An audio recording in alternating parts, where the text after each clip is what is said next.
Hey guys, ramble time. I know it's been a while since I talked about my experience in grad school. I think this is the third vlog on that in 10 weeks, and it's been a while since I posted a video. But I don't like to talk to you guys unless I have something to say, right?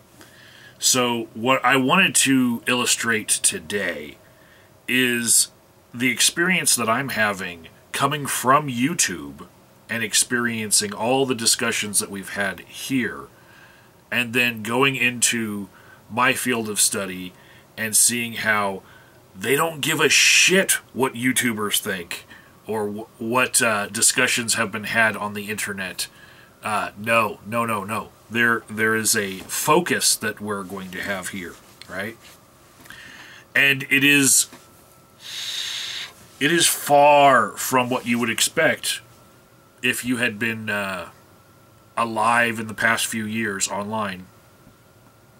Wow. So yeah, for those of you who are just watching this video as like the first video of mine, I'm in grad school to learn about counseling. That's what I do. I'm an addiction counselor. Right? And so the class that I am in is using this textbook. It's Theory and Practice of Counseling and Psychotherapy by Gerald Corey, right? And this is the 10th edition. So this thing has been revised 10 times. This is every revision should be getting better, right? You would hope, right? So for weeks I've been learning about different schools of thought, and like almost to where like each week had the theme of a different famous guy in psychotherapy, creating a timeline where the next guy builds on the theories of the last guy, right? That the story of psychology and psychotherapy in general is very much the story of the different schools of thought and just the people in it. And it all starts with, of course, Freud, the father of psychoanalysis, right? So that would be chapter 4 of this book. Chapter 5 is Adlerian therapy, because, of course, like, I guess, a Star Wars type saga, Adler splits off his school from, Freud's theory and is called a heretic, and yeah, Adler's great, love him. Then we have a chapter on existential therapy. Then we have person-centered therapy, the Rogerian school of thought. Carl Rogers, he was a fucking genius, right? Love that guy. Then we've got a chapter on Gestalt therapy, a chapter on behavior therapy, which was the track that I took for my undergrad degree in psychology. I focused on behaviorism, and so I rocked that week of study. Then we had cognitive behavior therapy, we had choice theory and reality therapy, right? And now we're on to chapter 12, which, hold on to your seats, guys. If you guys have been in this discussion on YouTube, hold on to your seats. This is going to shock you. Chapter 12 is actually feminist therapy, right? So what is feminist therapy? Well,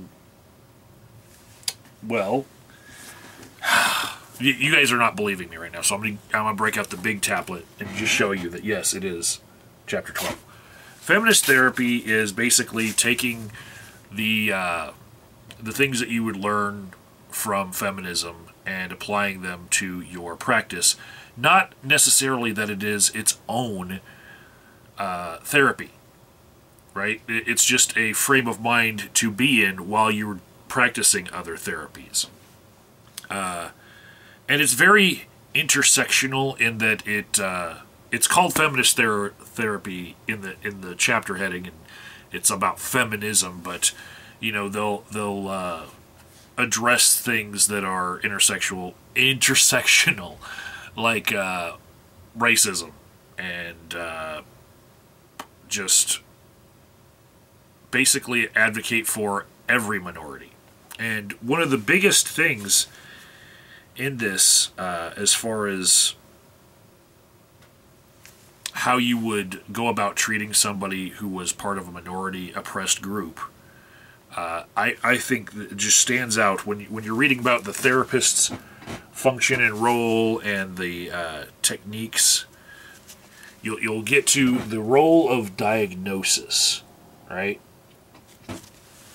So basically, I'm going to sum up like pages of this and say, if you are using feminist theory in your therapeutic approach, you are going to avoid diagnosing anyone who is from a multicultural background or from a minority group who is oppressed. Because diagnoses are biased towards white culture, white heteronormative male culture. And my favorite thing in this, coming from all of these discussions we've had on YouTube about feminism, my favorite thing about this is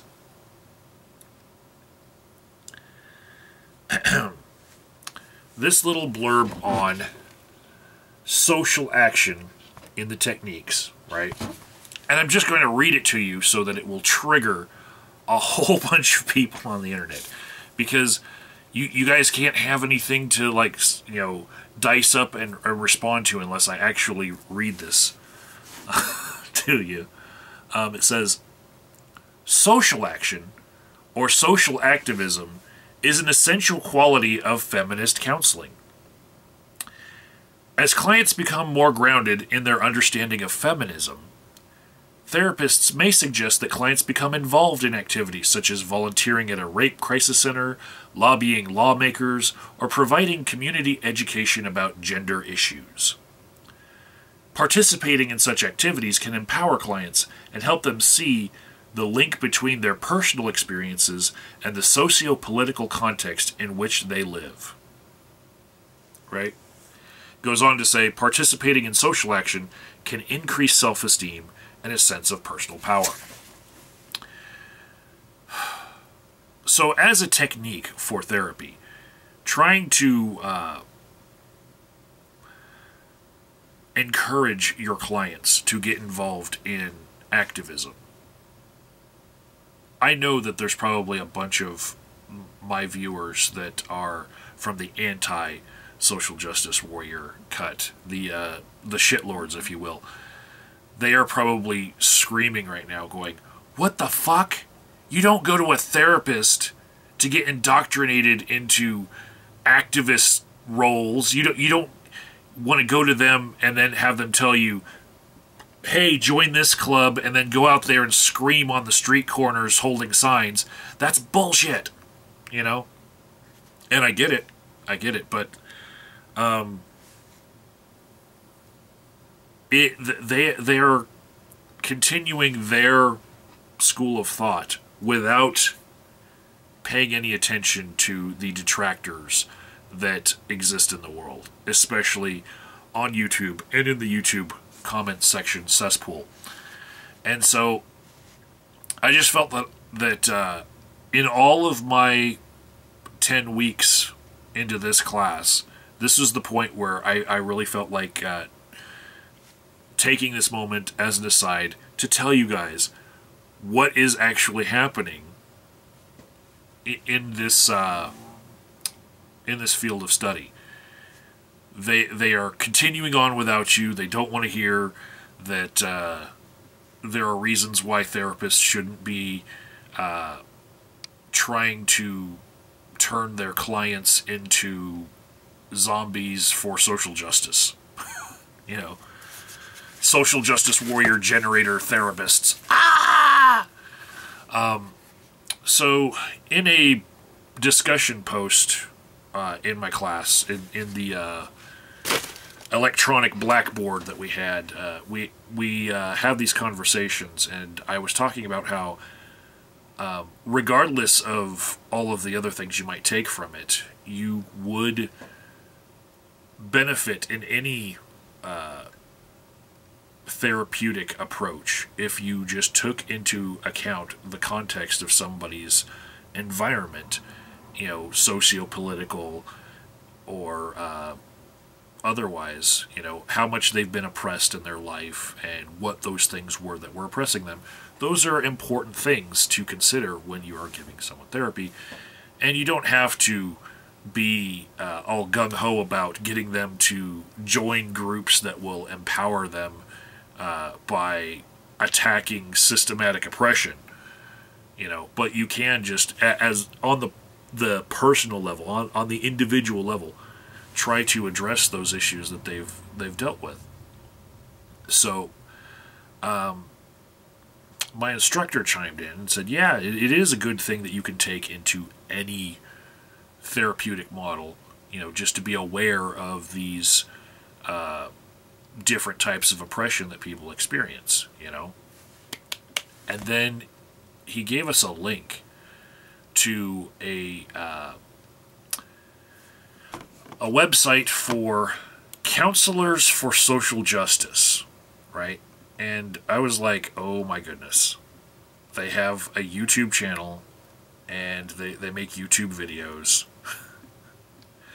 and they talk about who they are. And I just felt like